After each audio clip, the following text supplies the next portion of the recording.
warahmatullahi wabarakatuh. Halo, kami dari kelompok protein. Di sini kami akan membawakan drama mengenai protein. Izinkan saya memperkenalkan anggota beserta perannya. Halo, saya Haya Asifa sebagai narator. Halo, saya Dinda Rivianosa sebagai anak. Halo, saya Trana Unsa Putri sebagai mulut dan usus halus. Halo, saya Nana Nabila Putri sebagai lambung dan metabolisme protein. Hai, saya Zarani Abdillah sebagai ibu. Halo semuanya, saya Ronald Sitorus sebagai anak. Selamat menyaksikan.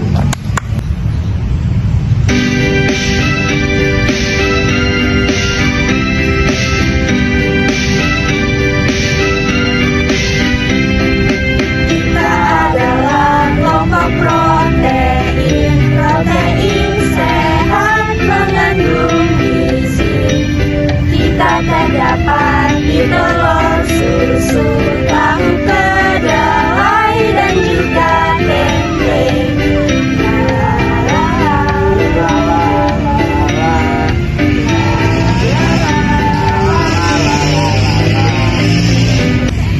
Kelompok protein.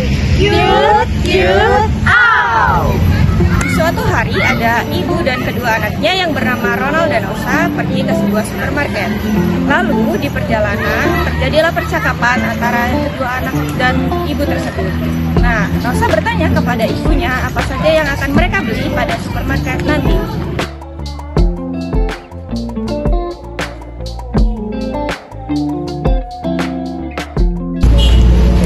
Kita ke supermarket akan membeli apa saja?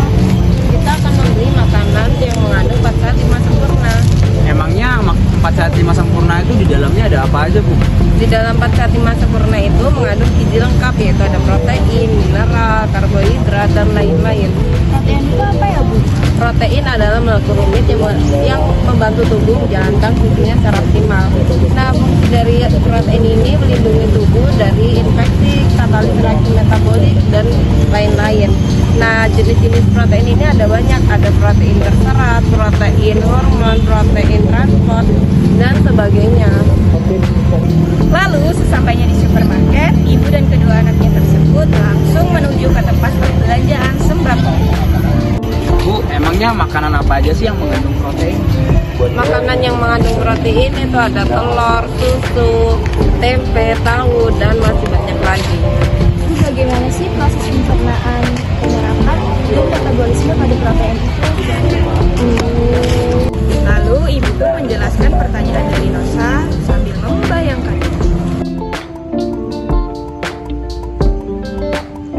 Hai, aku adalah mulut. Jadi, semua makanan yang mengandung protein akan dikunyah terlebih dahulu di dalam mulut. Tujuannya untuk menghasilkan makanan yang lebih kecil dan halus, sehingga dapat memudahkan proses pencernaan. Hai, aku lambung.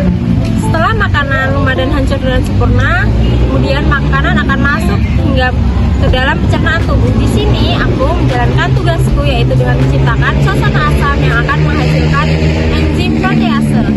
Protein yang terkandung dalam makanan akan diubah oleh enzim protease menjadi ukuran yang lebih kecil lagi. Kemudian terdapat enzim pepsin yang akan mengubah makanan menjadi lebih kecil lagi yang disebut dengan peptida. Hai, aku adalah usus halus. Jadi, ketika di lambung itu sudah selesai tugasnya, maka asam amino akan dibawa masuk ke dalam usus halus yang terletak di antara usus besar dan lambung. Secara bersamaan, pankreas itu akan melepaskan enzim bikarbonat yang untuk menetralkan partikel asam yang mungkin saja terbawa dari lambung. Walaupun asam amino dan peptida itu sudah dipecah menjadi lebih kecil lagi, namun asam amino dan peptida tidak bisa diserap begitu saja. Harus menjadi partikel-partikel yang lebih sederhana lagi. Nah, protein yang sudah menjadi sederhana ini selanjutnya akan diserap melalui dinding-dinding usus halus. Halo, aku metabolisme protein. Metabolisme protein adalah proses kimia dan fisika yang mencakup pada perubahan protein menjadi asam amino dan penguraian asam amino pada protein. Asam amino yang telah tersebar melewati darah dan masuk dalam jaringan tubuh akan disintesis kembali menjadi protein. Hal ini berfungsi untuk mempertahankan fungsi-fungsi sel yang masih normal. Halo, kami protein. Protein itu memiliki kekurangan dan kelebihan. Jadi kekurangan dan kelebihan akan disampaikan oleh kami, yaitu Ronald tentang kelebihan dan saya sendiri tentang kekurangan protein. Berikut ini akan saya jelaskan beberapa dampak jika tubuhmu kelebihan protein. Protein merupakan zat yang dibutuhkan oleh tubuh agar menjaga tubuh menjadi tetap kokoh. Karena zat ini berfungsi untuk menghasilkan otot, menghasilkan hormon, hingga membuat tulang dan kulit menjadi lebih kuat.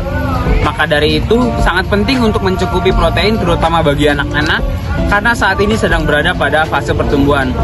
Namun, apakah benar jika mengkonsumsi protein yang berlebihan dapat membuat tubuhmu lebih kuat?